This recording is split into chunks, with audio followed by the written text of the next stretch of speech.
Hello guys, आज इस video में हम सिविल प्रोसीड्यूर मेडिएशन रूल्स 2006 देखने वाले हैं और इस रूल्स के बारे में डिटेल्स में इस वीडियो में समझेंगे। और साथ में जिन कैंडिडेट ने भी एमपी डीएलओ एग्ज़ाम के लिए अप्लाई कर रखा है वो आप सभी को इस रूल्स को पढ़ना है, आपके सिलेबस में दिया हुआ है। और जो अदर कैंडिडेट्स है जो लॉ का प्रिपरेशन कर रहे हैं और आप सभी को भी पढ़ना है, तो आप इस वीडियो को कंप्लीट देख सकते हैं। और जिन कैंडिडेट्स ने भी एमपी डीएलओ एग्ज़ाम के लिए अप्लाई कर रखा है वो सारे कैंडिडेट्स हमारे यूट्यूब चैनल के ऊपर जाकर देख सकते हैं, जिनका प्लेलिस्ट में आपको एमपी डीएलओ एग्ज़ाम के नाम से मिलेगा, जहां पर हर एक टॉपिक वाइज यहाँ पर वीडियो अपलोड वहां पे आपको देखने को मिलेगा, जो वीडियो है टॉपिक वाइज। और वहां से सारे वीडियो आप देख सकते हैं और अपना एग्ज़ाम का प्रिपरेशन कर सकते हैं। साथ में जिन कैंडिडेट ने भी इसमें अप्लाई किया हुआ है उन वो आप को रिकमेंड करूँगा कि इस वीडियो को जितना भी मैंने अपलोड किया है वो ज़रूर देखें। और यहाँ पर इनका लिंक आपको डिस्क्रिप्शन में भी देखने को मिलेगा और चैनल पर डायरेक्ट जाकर आप प्ले लिस्ट के थ्रू वो सारे वीडियो कंप्लीट देख सकते हैं। तो इस वीडियो में हम इस रूल्स के अंतर्गत में समझेंगे आखिर इस रूल्स में दिया क्या हुआ है। और जो भी कैंडिडेट्स अगर आप एक लॉ कैंडिडेट से, आप एडवोकेट से, अगर आप जॉब के लिए सर्च करते हैं तो हमारे चैनल से जुड़ने के लिए स्टडी विथ मी को जरूर सब्सक्राइब करें, ताकि जो भी वीडियो आएंगे उनका नोटिफिकेशन आप तक पहुंच पाए। तो चैनल को सब्सक्राइब जरूर करें और इस वीडियो को जितना हो सके शेयर भी करें। तो चलिए वीडियो स्टार्ट करते हैं और देखते हैं इस रूल्स को। तो यहाँ पर आप स्क्रीन के ऊपर देख सकते हैं पार्ट 2 में यहाँ पर हमें देखना होता है, जो आप सभी को सिलेबस में पढ़ना होता है, सिविल प्रोसीड्यूर मेडिएशन रूल्स 2006। और यहाँ पर रूल 1 के अंतर्गत में, पार्ट 2 के अंतर्गत में इसे कहा जाता है सिविल प्रोसीड्यूर मेडिएशन रूल्स 2006 कहा जाता है। और यहाँ पर रूल 2 में है अपॉइंटमेंट ऑफ मेडिएटर। तो यहाँ पर अपॉइंटमेंट ऑफ मेडिएटर को कैसे किया जाता है अपॉइंटमेंट, वो हम देखेंगे। तो यहाँ पर क्लॉज ए में दिया हुआ है जो भी पार्टीज है जिन्होंने भी सूट किया हुआ रहता है, डेट मीन्स केस फाइल किया हुआ रहता है, उनके नाम पे अगर वो एग्री होते हैं तो यहाँ पर सोल मेडिएटर को रखा जाएगा, ताकि उन बिटवीन दो पार्टी के बीच में यहाँ पर सोल मेडिएटर को रखा जाएगा जो मेडिएटिंग का काम करेंगे, इसे डेट मीन्स उस मैटर को सुलझाने का काम करेंगे। और बी क्लाउज के अंतर्गत में जो भी यहाँ पर पार्टीज है, डेट मीन्स कोई भी केस में यहाँ पर 2 पार्टीज होते हैं, तो यहाँ पर जो भी पार्टी है अगर वो अनेबल है, डेट मीन्स वो अगर सोल मेडिएटर के ऊपर वो बिलीव नहीं कर रहे या फिर वो एग्री नहीं है उनके ऊपर, तब यहाँ पर हर एक पार्टी के द्वारा एक मेडिएटर को नॉमिनेट किया जा सकता है। जो 2 पार्टीज है वो नॉमिनेट कर सकती है मेडिएटर को, जो भी उन्हें सही लगे। और यहाँ पर क्लाउज सी क्लाउज के अंतर्गत में जो पार्टीज है वो सोल मेडिएटर का अपॉइंटमेंट हो सकता है क्लाउज ए के अंतर्गत में। और जो भी पार्टीज है नॉमिनेट जिन्हें किया गया 1 मेडिएटर से ज़्यादा, तो क्लाउज बी के अंतर्गत में उन्हें डिफाइन किया हुआ है। और मेडिएटर अगर यहाँ पर जो है जो पैनल ऑफ मेडिएटर से नहीं है तो उन्हें रिफर किया गया है रूल 3 में। और या फिर अगर कोई बियर दी क्वालिफिकेशन, जिनके पास सिर्फ क्वालिफिकेशन है, उन्हें रिफर किया जा रहा है, तो उन्हें रूल 4 में उसके बारे में दिया हुआ है। और साथ में यहाँ पर उन कैंडिडेट्स को यहाँ पर नहीं रखा जाएगा जो डिस्क्वालीफाई किए गए हैं यहाँ पर पहले से ही रूल 5 के अंतर्गत में, तो उन कैंडिडेट्स को यहाँ पर मेडिएटर के तौर पे नहीं रखा जाएगा। और डी यहाँ पर क्लाउज में दिया हुआ है जो भी पार्टीज है यहाँ पर more than 2 set of parties है, अगर उनका जो इंटरेस्ट है वो डिफरेंट है, अगर वो डिफरेंट उनका इंटरेस्ट है, तो यहाँ पर वो उनके द्वारा यहाँ पर एक पर्सन को नॉमिनेट कर सकते हैं जो उनके बिहाफ में यहाँ पर बात करेंगे। और उनके नॉमिनी जो भी होंगे वो एक सोल मेडिएटर्स के तौर पे, सोल मेडिएटर्स के बिहाफ में वो अपना जो कोर्ट के द्वारा अपॉइंट किया जाएगा सोल मेडिएटर, उनके पक्ष में नॉमिनी अपना सारे इसका मेडिएटर्स का जो भी सिलेक्ट किए जाएंगे नॉमिनी होंगे, वो इस केस को आगे बढ़ा सकती है। और यहाँ पर नॉमिनी पर्सन के द्वारा ही यहाँ पर जो भी मेडिएटर का काम होगा वो मेडिएटर करेंगे और नॉमिनी पर्सन ही उसे आगे ले जाएंगे। दिया हुआ है जो भी पर्सन होंगे यहाँ पर पार्टीज हैं, अगर उनका इंटरेस्ट अलग होगा तो यहाँ पर दोनों पार्टी के द्वारा यहाँ पर एक पर्सन नॉमिनेट किया जाएगा जो उनके बिहाफ में यहाँ नॉमिनी के तौर पे वर्क करेंगे। और वो सिलेक्ट करेंगे एक सोल मेडिएटर, और सोल मेडिएटर जो सिलेक्ट किए जाएंगे नॉमिनी पर्सन के द्वारा वो अपॉइंट करेंगे कोर्ट के द्वारा अपॉइंट कर दिया जाएगा सोल मेडिएटर, और फिर उनके जो भी मैटर्स होंगे उन्हें मेडिएटर के तौर पे सुलझाया जाएगा। तो ये दिया हुआ है रूल 2 के अंतर्गत में। नेक्स्ट यहाँ पर रूल 3 है पैनल ऑफ मेडिएटर्स। इसके अंतर्गत में क्लॉज ए में दिया हुआ है जो भी हाई कोर्ट है वो अपॉइंट कर सकती है मेडिएटर्स को, ताकि जो बिटवीन पार्टीज के अंतर्गत में जो भी सूट फाइल किए गए हो उनका यहाँ पर मेडिएटर्स का अपॉइंट किया जा सकता है। और उनके प्रोसीडिंग को लेकर यहाँ पर एक separate panel of mediators create किए जाएंगे जहाँ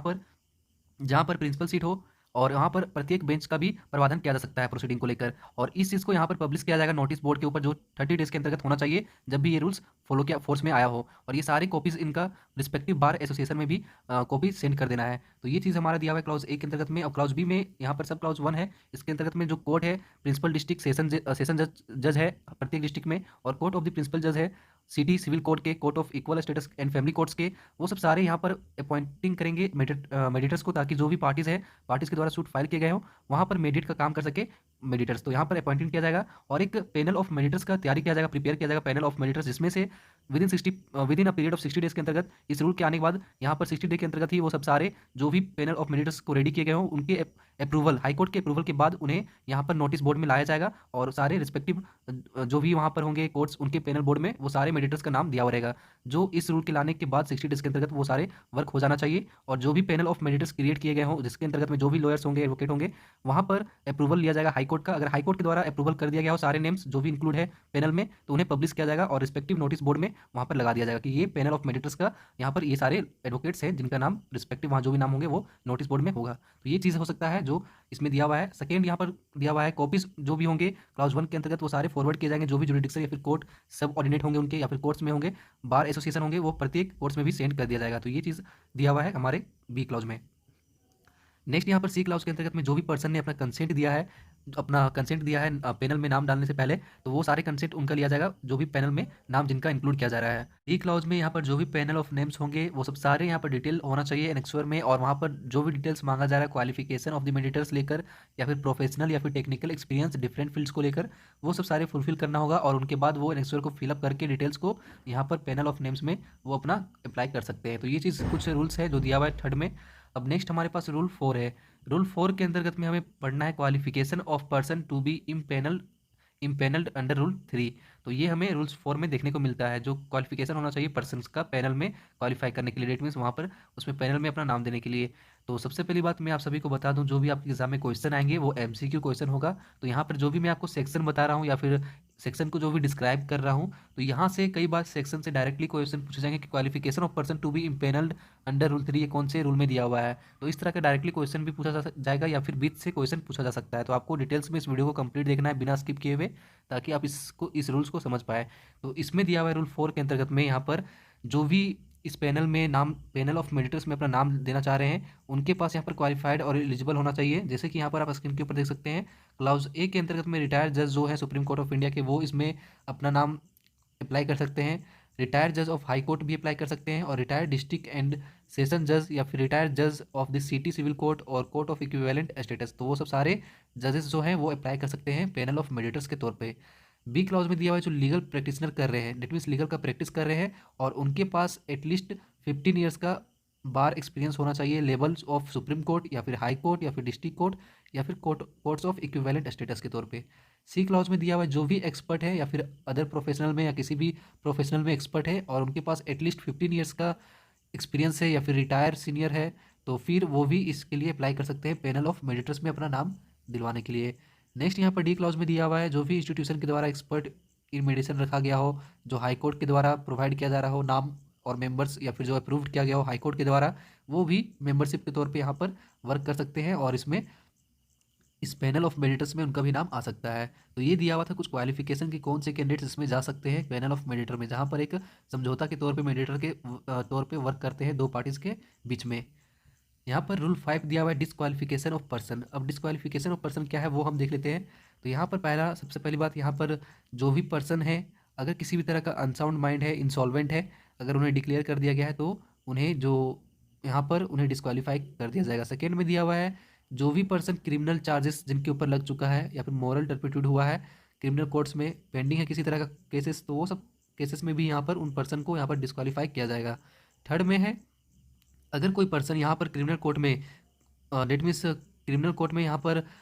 विरोधी डेट मीन्स कॉन्विक्टेड पाया जा रहा है ऑफेंस को लेकर, तो यहाँ पर उन पर्सन को भी यहाँ पर डिस्क्वालीफाई किया जाएगा। नेक्स्ट यहाँ पर 4 नंबर में दिया हुआ है जो भी पर्सन यहाँ पर किसी भी तरह का मोरल टर्पिट्यूड हो या फिर किसी तरह का यहाँ पर पनिशमेंट उन्हें प्रोवाइड किया गया हो डिसिप्लिनरी अथॉरिटी के द्वारा, या फिर जो उनका डिस्क्वालीफाई किया गया हो किसी इंस्टीट्यूट के द्वारा, तो उन्हें भी यहाँ पर डिस्क्वालीफाई कर दिया जाएगा इसके अंतर्गत। नेक्स्ट यहाँ पर 5 में दिया हुआ है जो भी पर्सन इंटरेस्टेड है या फिर कनेक्टेड है कोई डिस्प्यूट मैटर से लेकर किसी पार्टी को लेकर जो रिप्रेजेंट कर रहे हो, और उनके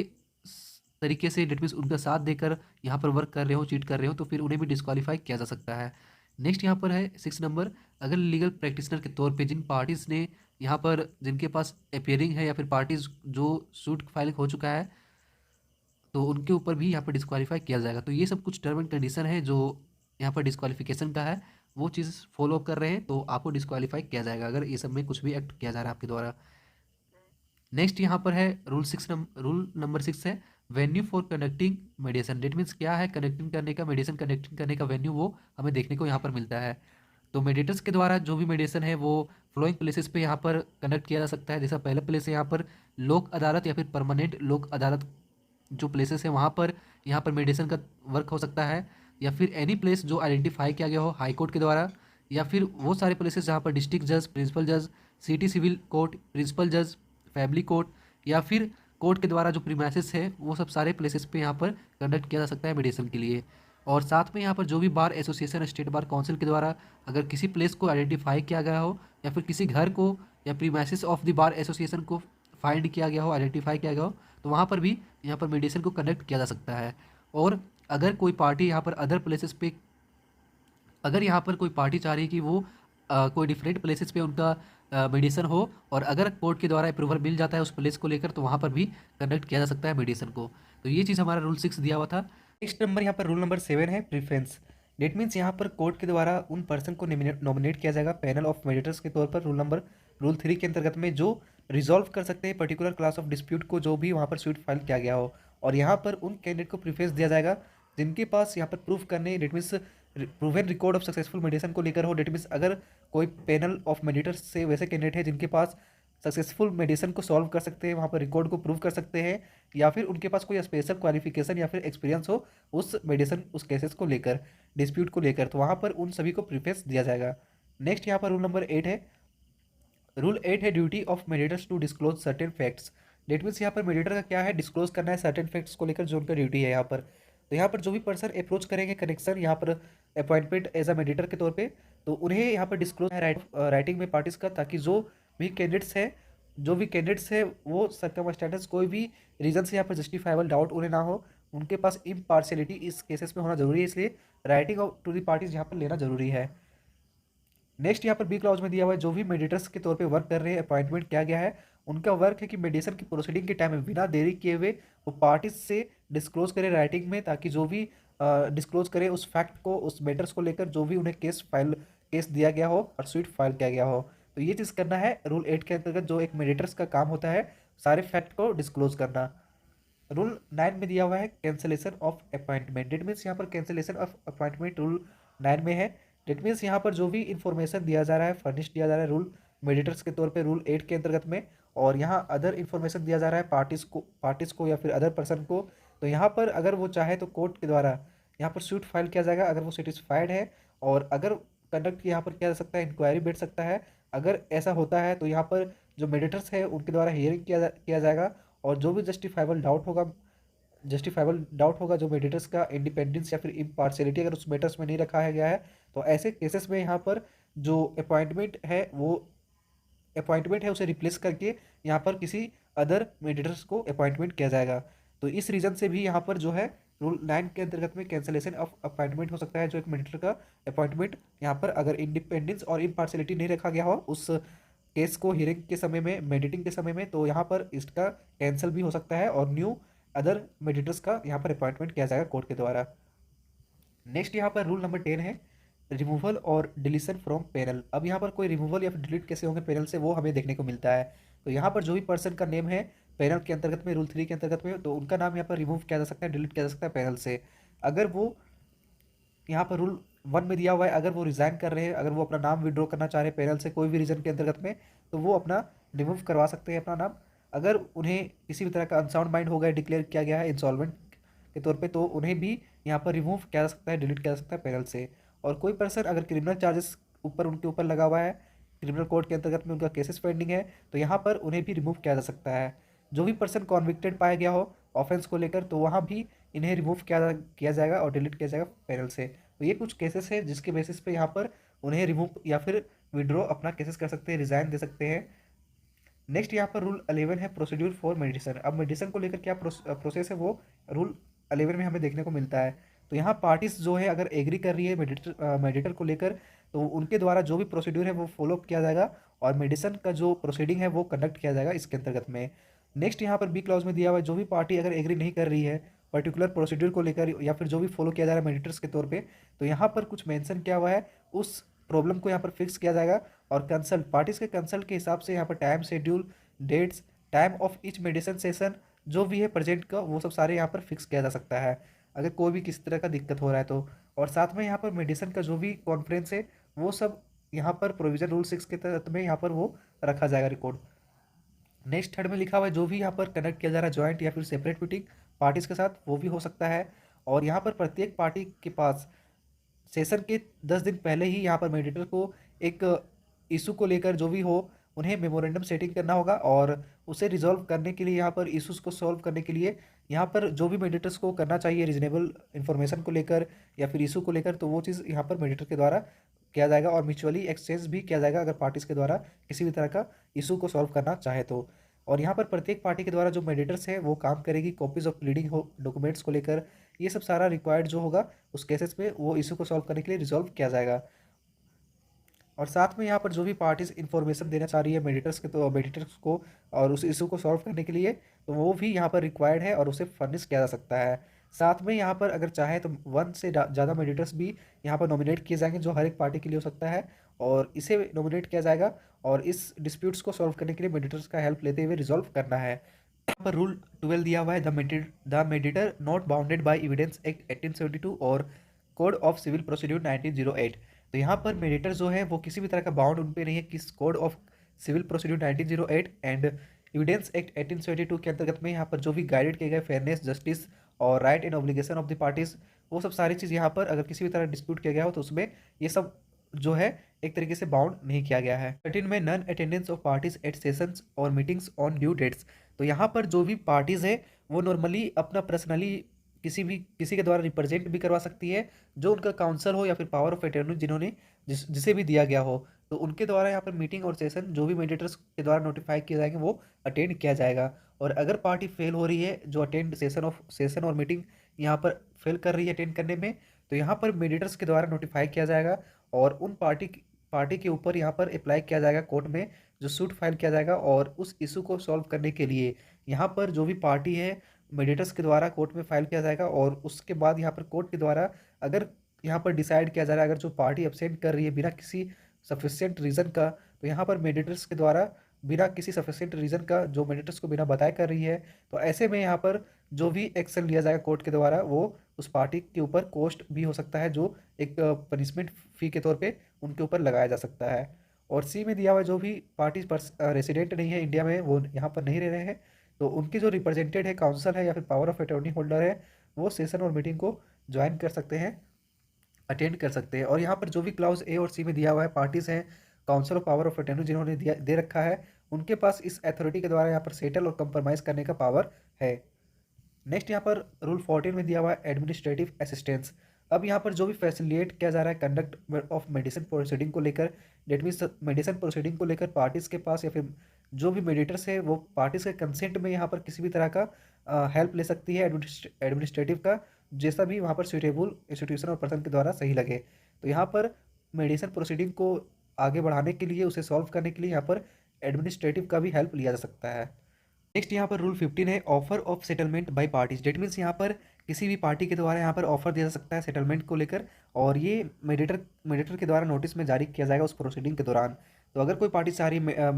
सेटलमेंट करने का, तो वो डायरेक्ट नोटिस मेडिएटर के द्वारा नोटिस जारी किया जाएगा और फिर वहाँ पर पार्टीज के द्वारा सेटलमेंट कर सकते हैं। रूल 16 में रोल ऑफ मेडिएटर, अब मेडिएटर का रोल क्या है वो हमें रूल 16 में देखने को मिलता है। तो यहाँ पर जो भी मेडिएटर हैं उन्हें यहाँ पर फैसिलिटेट करेंगे वॉलंटरी रेजुलेशन को लेकर, ताकि जो भी डिस्प्यूट हो पार्टीज़ का उन्हें हर एक पार्टी का जो है डेट मीन्स जो भी पार्टी है उसमें वो हर एक पार्टी का कम्युनिकेट करे उनसे, और उनका जो भी प्रॉब्लम है वो आइडेंटिफाई करे उस इशू को। और साथ में यहाँ पर ट्राई किया जाएगा मेडिएटर्स के द्वारा कि जो भी इशू है उसे मिसअंडरस्टैंडिंग को रिड्यूस कम किया जाए, क्लैरिफाई किया जाए प्रायोरिटीज़ क्या है उसमें, और जो भी एरिया ऑफ कंप्रोमाइज़ जहाँ तक हो सके उसे उस कंप्रोमाइज़ के ऊपर लाया जाए उन कैंडिडेट्स को, उन पार्टी को। और यहाँ पर डिस्प्यूट को सॉल्व करने के लिए यहाँ पर अटेम्प्ट किया जाएगा ताकि वो पार्टीज जो है यहाँ पर कंप्रोमाइज़ करें और एक दूसरे से जो भी रिस्पॉन्सिबिलिटी है पार्टीज़ का उस डिसीजन तक पहुँचे, ताकि एक दूसरे का रिस्पॉन्सिबिलिटी भी पता चल सके उस दौरान जो भी कंप्रोमाइज़ किया गया हो। और ये जो है किसी भी टर्म ऑफ सेटलमेंट पार्टी के दौरान नहीं होना चाहिए। इट मीन्स अगर he shall not impose any term of settlement on the parties, यहाँ पर किसी भी तरह का टर्म्स पार्टीज के ऊपर नहीं होना चाहिए जब भी सेटलमेंट किया जा रहा हो, तो ये चीज़ इम्पोज नहीं होना चाहिए। नेक्स्ट यहाँ पर रूल 17 है, parties alone responsible for taking decision. Date means यहाँ पार्टी के द्वारा समझना है जो भी उस मैटर को लेकर वहाँ पर मेडिएटर के द्वारा फैसिलिटेट किया जा रहा हो या फिर डिसीजन तक पहुँचा जा रहा हो, और यहाँ पर उस सॉल्व डिस्प्यूट को सॉल्व करने के द्वारा जो भी मेडिएटर्स के द्वारा फैसिलिटेट किया जा रहा हो, समझाया गया हो, वो पार्टीज को समझना है। और साथ में यहाँ पर किसी भी तरह का सेटलमेंट को लेकर मेडिएटर्स के द्वारा यहाँ पर वारंटी या फिर जो मेडिसन का है सेटलमेंट को लेकर वो किसी भी तरह का वारंटी यहाँ पर जारी नहीं किया जाएगा। ये पार्टीज़ के ऊपर डिपेंड करता है कि वो डिसीज़न जो पार्टी मेडिएटर के द्वारा डिसीज़न पहुंचाया जा रहा है, मेडिएटर्स के द्वारा जो भी डिसीज़न निकाला गया हो उन पे वो इम्पोज करना चाह रही हो या फिर नहीं, वो पार्टीज़ के ऊपर रिस्पॉन्सिबल है, वो डिसीज़न ले सकते हैं। रूल 18 में दिया हुआ है time limit for completion of mediation. That means यहाँ पर 60 डेज के अंतर्गत जब भी ये अपीयरेंस होना स्टार्ट हो चुका हो, फर्स्ट अपीयरेंस होना स्टार्ट हो गया हो पार्टीज का मेडिएटर के सामने, उस समय से लेके 60 डे तक यहाँ पर टाइम दिया जाएगा, एक्सपायरी होगा, जो जिसके अंतर्गत में मेडिसन यहाँ पर हो जाना चाहिए मेडिएटर के द्वारा। और यहाँ पर अगर किसी भी तरह का लास्ट डिसीजन पे नहीं पहुँच रही है या फिर उस मैटर को नहीं सॉल्व किया जा सकता है या फिर उस मैटर को सॉल्व नहीं हो पा रहा है, तो यहाँ पर या तो फिर सो मोटो लग जाएगा उनके ऊपर, या फिर मेडिएटर के रिक्वेस्ट के ऊपर यहाँ पर पार्टीज़ के द्वारा जो भी हियरिंग ऑफ पार्टीज़ है उनके ऊपर यहाँ पर कोर्ट के द्वारा फिर आगे प्रोसीडिंग किया जाएगा। नहीं तो फिर यहाँ पर जो भी उनके रिक्वेस्ट के ऊपर यहाँ पर 30 डेज़ का फर्दर एक्सटेंशन पीरियड किया जा सकता है, जो उनके लिए इंपॉर्टेंट हो सकता है अगर वो रिक्वेस्ट करते हैं तो यहाँ पर 60 डेज़ का टाइम लिमिट है, और रिक्वेस्ट होने पे यहाँ पर 30 डेज़ भी बढ़ाया जा सकता है, उससे ज़्यादा यहाँ पर टाइम नहीं दिया जाएगा किसी भी केस को या फिर किसी भी सूट फाइल किए गए उन केसेस के ऊपर। नेक्स्ट यहाँ पर रूल 16 में दिया हुआ है parties to act in a good faith. That means यहाँ पर जो भी पार्टीज़ है वो सेटलमेंट करने के लिए जो भी कमिट में हो सके वो सारी चीज़ यहाँ पर गुड फेथ में अपना सेटलमेंट करेगी उस डिस्प्यूट को, अगर पॉसिबल है तब। तो ये सारी चीज़ गुड फेथ में होना चाहिए उस प्रोसीडिंग को कमिट करने के लिए, रूल 19 में। और नेक्स्ट यहाँ पर रूल 20 में दिया हुआ है confidentiality, disclosure and inadmissibility of information. तो ये चीज़ यहाँ पर डिफाइन किया हुआ है पॉइंट वाइज, जो पढ़ लेना है। 21 में प्राइवेसी के बारे में जानेंगे। डेट मीन्स जो भी मीडिएशन किया जा रहा हो उसे उस सेशन और या मीटिंग में वो जो होना चाहिए वो प्राइवेट होना चाहिए, और पार्टीज़ के कंसर्न के द्वारा ही जो उनके काउंसल हो या फिर पावर ऑफ अटॉर्नी होल्डर हो वो अटेंड कर सकती है, और वैसा अटेंड जो होना चाहिए परमिशन होना चाहिए पार्टीज़ का उनका और साथ में यहाँ पर मेडिएटर का कंसेंट भी होना चाहिए अगर पावर ऑफ अटॉर्नी होल्डर्स के द्वारा या फिर काउंसिल के द्वारा इस मीटिंग को अटेंड किया जा रहा हो तो। नेक्स्ट यहाँ पर रूल 22 में है इम्यूनिटी। अब इम्यूनिटी को यहाँ पर डिफाइन किया गया हो इसके अंतर्गत। नेक्स्ट हम रूल 23 देखेंगे, communication between mediator and the court. अब यहाँ पर जो कम्युनिकेट्स होगी मेडिएटर और कोर्ट के बीच में वो हमें रूल 23 में देखने को मिलता है। तो यहाँ पर एक क्लॉज में दिया हुआ है जो भी कॉन्फिडेंस ऑफ द पार्टीज हो कोर्ट के अंतर्गत में या फिर न्यूट्रलिटी ऑफ मेडिएटर हो, वो कम्युनिकेशन किया जाएगा, किसी भी तरह का कम्युनिकेशन नहीं किया जाएगा मेडिएटर और कोर्ट के बीच में। क्लॉज बी और सी में जैसे कि यहाँ पर दिया हुआ है, अगर किसी तरह का कम्युनिकेशन हुआ हो मेडिएटर और कोर्ट में, अगर नेसेसरी है तो वहाँ पर राइटिंग में होना चाहिए, और कॉपीज़ राइटिंग और कॉपीज़ में वहाँ पर डिस्क्राइब होना चाहिए कि वो जो भी कम्युनिकेट किया गया हो मेडिएटर और कोर्ट के बीच में, और जो भी पार्टीज़ है उनके पावर ऑफ अटॉर्नी है या फिर काउंसिल है उनका वहाँ पर उन्हें भी वो राइटिंग और कॉपीज़ में दिया जाएगा। नेक्स्ट यहाँ पर सी में दिया हुआ है जो भी कम्युनिकेशन किया गया हो मेडिएटर और कोर्ट के बीच में या फिर लिमिटेड कम्युनिकेशन हुआ हो मेडिएटर के द्वारा, तो वो यहाँ पर पॉइंट है कुछ उसे फुलफिल करना जरूरी है। जो भी कोर्ट अगर फेलियर हो रही है पार्टी को अटेंड करने में, या फिर जो भी कोर्ट है वो पार्टी से कंसेंट के बिना अगर यहाँ कम्युनिकेशन किया जा रहा है या फिर रिगार्डिंग किसी भी तरह असेसमेंट वहाँ पर फुलफिल नहीं किया जा रहा है थ्रू सेटलमेंट मेडिसन के द्वारा, तो वो सब सारी चीज़ यहाँ पर देखना है। और यहाँ पर जो भी पार्टीज है अगर उन्हें सेटल करने के लिए डिस्प्यूट को अगर किसी भी तरह का यहाँ पर कम्युनिकेट किया जा रहा हो तो वो सब सारी चीज़ इन्फॉर्मेशन जो है यहाँ पर देना होगा, जो मेडिएटर और कोर्ट के बीच में हो सकता है, और उनका कॉपी यहाँ पर उन पार्टी को भी प्रोवाइड करवाना होगा। नेक्स्ट यहाँ पर रूल 24 की बात करें तो सेटलमेंट एग्रीमेंट। अब सेटलमेंट एग्रीमेंट क्या है वो हम जान लेते हैं। तो यहाँ पर एग्रीमेंट होगा पार्टीज़ के बीच में, जहाँ पर उस इशू को जो भी सूट फाइल किया गया हो उसमें जो भी इशू हुआ होगा तो उस इशू को सॉल्व करते हुए यहाँ पर राइटिंग में लिखा हुआ रहेगा जिसमें साइन होगा पार्टीज़ का, और उन या फिर उनके अगर पावर ऑफ अटॉर्नी होल्डर है तो उनका साइन होगा उसमें, और साथ में यहाँ भी जो भी उनका काउंसिल होंगे रिप्रेजेंटेड होंगे उन पार्टीज़ का, उनका भी यहाँ पर सिग्नेचर होगा अगर वो उनके क्लाइंट के तौर पे उनके एज अ काउंसिल वहाँ पर अटेंड कर रहे हैं मीटिंग को। तो ये एग्रीमेंट होगा दोनों पार्टीज़ के बीच में। साथ में जो भी एग्रीमेंट या पार्टी के बीच में होगा वो साइन होना चाहिए, और वो साइन और अटेस्टेड होगा जो सबमिट किया जाएगा मेडिएटर के पास, और साथ में यहाँ पर उस लेटर को साइन किया जाएगा उनके मेडिएटर के द्वारा और इन्हें फॉरवर्ड कर दिया जाएगा कोर्ट के पास जहाँ पर सूट पेंडिंग पड़ा हुआ था। नेक्स्ट यहाँ पर अगर किसी भी तरह का एग्रीमेंट नहीं हुआ बिटवीन द पार्टीज़, तो यहाँ पर बिना, जैसे कि यहाँ पर टाइम लिमिट दिया गया है, रूल 18 में दिया गया था, तो उस चीज़ को ध्यान में रखते हुए अगर किसी भी तरह का यहाँ पर मीडिएटर के द्वारा अगर लग रहा है कि वहाँ पर पॉसिबल नहीं है सेटलमेंट का, तो वो यहाँ पर रिपोर्ट सबमिट कर देगी कोर्ट के पास में लिखित में, तो वो आगे अपना कोर्ट का प्रोसीडिंग चलेगा। और यहाँ पर जो भी अगर मेडिसन फेल होता है, तो मेडिएटर्स यहाँ पर अपना एक्सप्रेस में वहाँ पर जो भी मेरिट या फिर डीमेरिट हो उस मैटर को लेकर, या फिर पार्टीज़ को लेकर, या फिर नेचर और प्रोसेस को लेकर, या फिर जो भी फेलियर उस मेडिसन के द्वारा हुआ होगा, तो वो सब सारे यहाँ पर रिटर्न में, वहाँ पर रिटर्न में होना चाहिए, और वो कोर्ट के पास अपना रिटर्न में सबमिट करेगी रिपोर्ट। नेक्स्ट यहाँ पर रूल 25 है, court to fix a date for recording settlement and passing decree. That means court के द्वारा यहाँ पर रिकॉर्डिंग सेटलमेंट होगा और जो भी ऑर्डर पास किया जाएगा वो रूल 25 के अंतर्गत किया जाएगा। अब यहाँ पर जो भी सेटलमेंट है with in 7 days, 7 day receipt के अंतर्गत यहाँ पर सेटलमेंट उन कोर्ट के द्वारा इशू किया जाएगा नोटिस, जो पार्टी को एक दिन में यहाँ पर आना है किसी भी फिक्स डे पे, और उस दिन में यहाँ पर रिकॉर्डिंग ऑफ सेटलमेंट किया जाएगा, जिसमें उस डेट के ऊपर यहाँ पर किसी भी तरह का 14 डेज के अंतर्गत में date of receipt of settlement किया जा सकता है। और अगर रिकॉर्ड जो है वो सेटलमेंट है, और सेटलमेंट का रिकॉर्ड वहाँ पर कोर्ट के पास रखा जाएगा रिकॉर्ड के तौर पे, अगर वो कॉन्क्लूसिव नहीं होगा तब। और साथ में यहाँ पर जो भी कोर्ट के द्वारा डिग्री ऑर्डर पास किया गया हो सेटलमेंट को लेकर वो रिकॉर्डेड होगा, और सेटलमेंट जो भी है उस डिस्प्यूट उस सूट को लेकर इशू, सारे इशू को सॉल्व करते हुए सेटलमेंट होना चाहिए। साथ में यहाँ पर सेटलमेंट के दौरान यहाँ पर जो भी इशू एराइज किए गए हो सूट में, जो कोर्ट के सामने पेंडिंग पड़ा होगा, उससे रिकॉर्ड पे यहाँ पर सेटलमेंट के तौर पे उस डेट को फिक्स किया जाएगा। और साथ में अगर किसी भी तरह का इशू हो रहा है उस ऑर्डर को लेकर पास किया जाएगा, और उसे जो भी इशू है जो बचा हुआ है उससे भी कवर किया जाएगा सेटलमेंट के दौरान। और यहाँ पर डायरेक्ट यहाँ पर कोर्ट के द्वारा ऑर्डर पास किया जाएगा उस इशू को सेटलमेंट करने के लिए, बिना किसी देरी का यहाँ पर कोर्ट के द्वारा उस ऑर्डर को पास किया जाएगा। और जो भी इशू है अगर उन्हें सेटल नहीं किया गया है तो उन्हें सेटल करने का यहाँ पर फिर से ट्राई किया जाएगा, और उसे वहाँ पर वेट करना है उस डिसीजन तक, कोर्ट को तब तक वेट करना है जब तक वो सारे इशू सेटल ना हो जाए। उसके बाद ही यहाँ पर फिर कोर्ट के द्वारा रिकॉर्डेड में रखा जाएगा और फिर सेटलमेंट को लेकर वो डिग्री पास करेगी। तो ये चीज़ दिया हुआ है रूल 25 में। नेक्स्ट यहाँ पर नेक्स्ट यहाँ पर रूल 26 दिया हुआ है, फी ऑफ मेडिएटर एंड कॉस्ट। अब मेडिएटर का कॉस्ट क्या होगा, फी क्या होगा, वो हमें यहाँ पर देखने को मिलता है। तो यहाँ पर देख सकते हैं जो भी कोर्ट के द्वारा है वो कंसल्टिंग द मेडिएटर्स पार्टीज को लेकर फिक्स किया जाएगा फी ऑफ मेडिएटर। और जहाँ तक ट्रैक किया जाए हर एक मीटिंग सेशन का एक फिक्स्ड कॉन्सिडरेट लिया जाएगा, जो पैसे होंगे वो लिया जाएगा जैसे कि यहाँ पर दिया हुआ है। और यहाँ पर जो भी फी होंगे मेडिएटर्स का, अगर 2 मेडिएटर है क्लॉज बी के अंतर्गत में, रूल 2 के क्लॉज बी के अंतर्गत में, तो वहाँ पर इक्वल मनी यहाँ पर जो शेयर होगा वो दोनों पार्टी में इक्वल बेसिस पे बटेगा। और ये कुछ फी है जो रूल्स है वो फॉलोअप होना चाहिए, और साथ में इसे फॉलोअप करके ये चीज़ वर्क हो सकता है। तो यहाँ पर देख सकते हैं जो भी मेडिएटर है मेडिसन का वर्क कर रहे हैं, तो यहाँ पर डिपॉजिट किया जाएगा पैसा जो होगा वो पार्टी के द्वारा, जो 40% होगा वो मेडिसन के दौरान किया जाएगा जो 134 के अंतर्गत है, और बाकी का 60% डिपॉजिट किया जाएगा मेडिएटर को जब भी उस अमाउंट को मेडिएटर के द्वारा इशू को सॉल्व कर लिया गया हो या फिर सेटलमेंट तक फाइल कर दिया गया हो इन डेट टाइम, वहाँ पे मेडिएटर जो भी होंगे उनका 60% रिमेनिंग पैसा उस समय डिपॉजिट किया जाएगा पार्टी के द्वारा।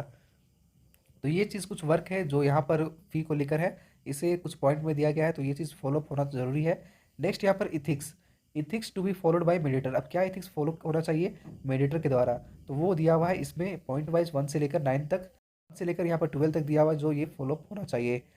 तो ये चीज़ है जो आप सभी को मेडिसन रूल 2006 के अंतर्गत पढ़ना था, और आप सभी का एग्ज़ाम में यहाँ से 2 से 3 क्वेश्चन इससे यहाँ से पूछे ही जाएंगे। तो अगर यहाँ पर नेक्स्ट हम देख लेते हैं रूल 28 ट्रांजिटरी प्रोविज़न। अब ट्रांजिटरी प्रोविज़न क्या है, जो भी पैनल ऑफ मेडिएटर्स प्रिपेयर किए गए हो रूल 3A के अंतर्गत, रूल 3B(I)(1) के अंतर्गत में, वो सब सारे मेडिएटर जो बिलोंग करेंगे वो डिफरेंट क्लासेस से बिलोंग करेंगे, डिफरेंट पर्सन होंगे, और रूल 4 के अंतर्गत क्वालिफाई होना चाहिए। और अगर वो डिसक्वालीफाई है तो उन्हें यहाँ पर मेडिएटर के तौर पे नहीं रखा जाएगा उस डिस्प्यूट में, उसे रिजॉल्व करने के लिए। तो ये कुछ ट्रांजिटरी प्रोविजन था रूल 28, और ये लास्ट रूल था इस मेडिसन रूल्स 2006 का। तो यहाँ पर इससे रिलेटेड 2-3 क्वेश्चन कंपल है कि आपके एग्जाम में पूछे जाएंगे। अब किस टाइप का क्वेश्चन पूछा जाएगा, इसके लिए मैंने ऑलरेडी यहाँ पर प्रीवियस ईयर 2014 और 2016 का अपलोड कर रखा है, तो वो आप चैनल के ऊपर जाकर प्ले लिस्ट में चेक कर सकते हैं और उस वीडियो को देख सकते हैं। वहाँ से आपको पता चल जाएगा कि यहाँ से इस टॉपिक से किस तरह का क्वेश्चन प्रीवियस ईयर में ऑलरेडी पूछा जा चुका है, और वहाँ से आपको एक तरीके से नॉलेज मिल जाएगा। और इससे रिलेटेड अगर आपको अभी भी कोई डाउट है तो वो आप क्लियर कर सकते हैं कमेंट में। मैंने ट्राई किया आपको ये समझा सकूँ कम टाइम में, क्योंकि बहुत सारे मैंने चीज़ स्किप किया है, तो वो चीज़ आप पढ़ सकते हैं इस PDF के थ्रू। और